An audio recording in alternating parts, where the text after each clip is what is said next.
Bonjour les randonneurs, aujourd'hui vidéo numéro 6 pour mon trek, le GR54, le tour de l'Oison et des Écrins. Alors aujourd'hui on va parler de mon parcours, comment je me suis organisé. Allez, c'est parti!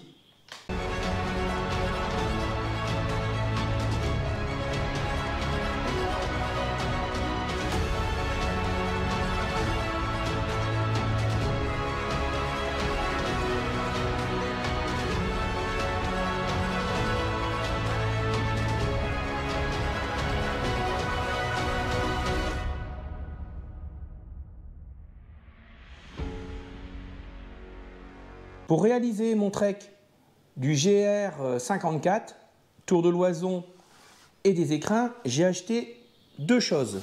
La carte du massif des Écrins l'Oison, celle-ci. Alors l'échelle est à 1/25e. Et j'ai acheté le topo guide, comme j'avais acheté pour mon TMB.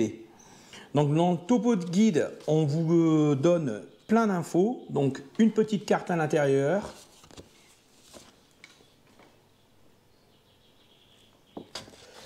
Dedans, on vous donne le tableau des ressources, donc où vous pouvez trouver, vous avez un petit tableau comme ça, avec dedans où vous pouvez trouver les campings, les refuges, les magasins, les cafés, les restaurants, les bus, donc plusieurs choses. Et vous avez le parcours de dessiné dedans, avec point par point, avec les variantes, avec le temps et le dénivelé négatif et positif. Donc c'est quand même un plan bien détaillé. Je me suis servi de ceci. Je me suis servi sur internet de fichiers GPX que j'ai téléchargés de personnes qui l'avaient déjà réalisé. Je suis parti sur le même parcours que eux. Donc, mon tour, je vais le réaliser pas en 12 jours, mais en 13 jours. Pourquoi ? Pour des raisons personnelles, j'ai pas pu m'entraîner. Je ne m'entraîne pas comme je veux, malheureusement. Je n'ai pas perdu de poids énormément après les petits soucis de mon épouse. Et j'ai mon fils qui vient de se casser la clavicule. Donc, je suis pas mal occupé. Donc, perte d'entraînement et j'ai pas pu perdre de poids comme je le voulais. Donc, je suis en retard par rapport à l'année dernière. Donc, je me sens quand même un peu moins en forme. C'est pas pour ça que ça va pas aller.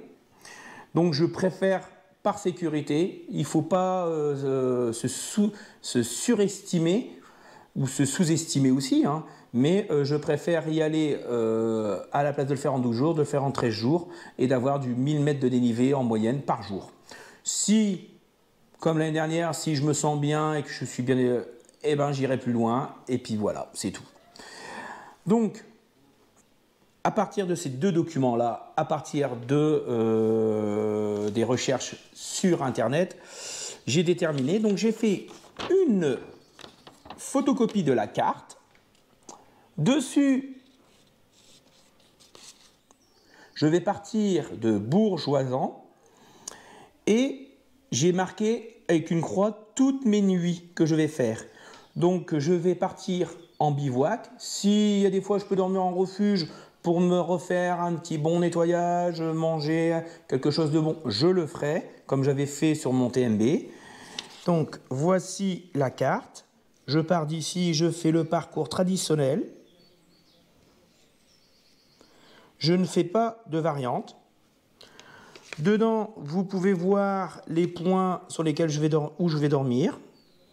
Donc normalement, première nuit en bivouac, deuxième nuit Bresse en Loisan. Après, je vais dormir ici la Grave. Et puis, etc. Hein, je vais continuer, voilà. Je ne vais pas tout vous décrire non plus, autrement vous n'aurez plus aucune surprise. Donc voilà, là vous l'avez en grand.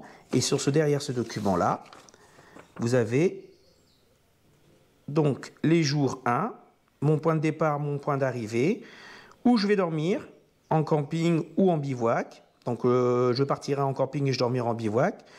Le deuxième jour, ben voilà. Et comme ça, pendant mes 13 jours. Au total, je vais faire à peu près 192 km en 84 heures de marche et environ 13 400 de mètres de dénivelé positif et négatif cumulés. Ici, on peut voir que j'ai fait ravitaillement, camping, resto, car. Et je les ai mis ici à chaque endroit. Donc devant chaque ville. Par exemple ici, je vois qu'à Saint-Antoine, il y a un ravitaillement, il y a pas de ligne verte ici, donc il n'y a pas de camping. Par contre, il y a un restaurant et il y a un car.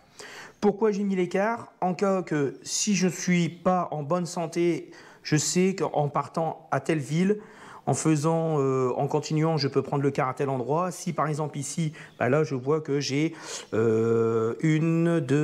pendant 3 jours, je ne vais pas avoir possibilité de prendre le car. Voilà. Donc ce document-là, donc là je ne l'ai pas mis, c'est pas l'original, il est ici l'original, celui que j'ai, avec des numéros de téléphone que j'ai mis ici en cas qu'il m'arrive quelque chose, bah on retrouve ce document-là, il y a des numéros en appel d'urgence. Donc ça, je vous conseille de le faire. Et ce document-là, j'en fais 3. Donc un pour moi, un pour mon épouse et un pour quelqu'un de proche qui sera ma mère en cas de problème et puis pour qu'elle puisse me suivre. Donc ça, c'est la pochette que je vais emporter. Donc vous voyez qu'il y a cette petite carte-là. Mais vous allez me dire, tu ne vas pas partir, Philippe, avec cette carte-là seulement. Donc non, j'ai fait une photocopie de cette carte-là, de mon parcours. Ça pèse. Donc je vais peser la carte. Celle-ci, elle fait 99 grammes et celle-ci fait 32 grammes. Donc il y a quand même une belle différence quand même. On gagne plus de 60 grammes. Et sur cette carte-ci, tout simplement, ce que j'ai fait, j'ai reproduit mon parcours en faisant des photocopies. Et là, on peut voir que je vais partir de Le Bourg d'Oisans, une nuit en bivouac ici, une nuit en bivouac ici, et tous mes parcours, je les ai faits rouge, bleu, voilà. Et bon, comme c'est sur 13 jours, ben je reviens avec une ligne rouge à Bourg-d'Oisans. La totalité de mon kit, donc, qui comprend ma carte de lecture rapide avec tous mes points, fait 37 grammes. Donc si je prends une carte, le topo guide, j'en suis à 315 grammes. Donc entre 37 grammes et 314 grammes, il y a quand même une belle différence. Et dans mon téléphone, je vais faire des photos de toutes les pages du topo guide les 3 ou 4 derniers jours. Donc en cas de problème, j'avais déjà eu le tour l'année dernière.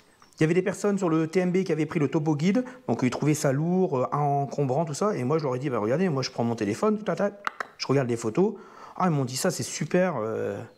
Et c'est vrai que ça pèse rien. Et j'ai tous les éléments, donc naturellement, faut prendre correctement toutes les photos.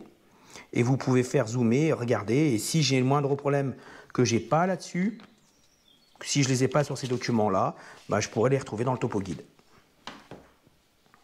Voilà, une vidéo sur mon parcours. Donc 13 jours, 192 km, 84 heures de marche, sans les pauses naturellement, et plus de 13 000 mètres de dénivelé.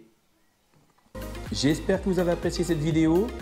N'hésitez pas à me laisser un commentaire. Si vous faites le GR54, n'hésitez pas à me le signaler et à me mettre un petit pouce bleu pour m'encourager.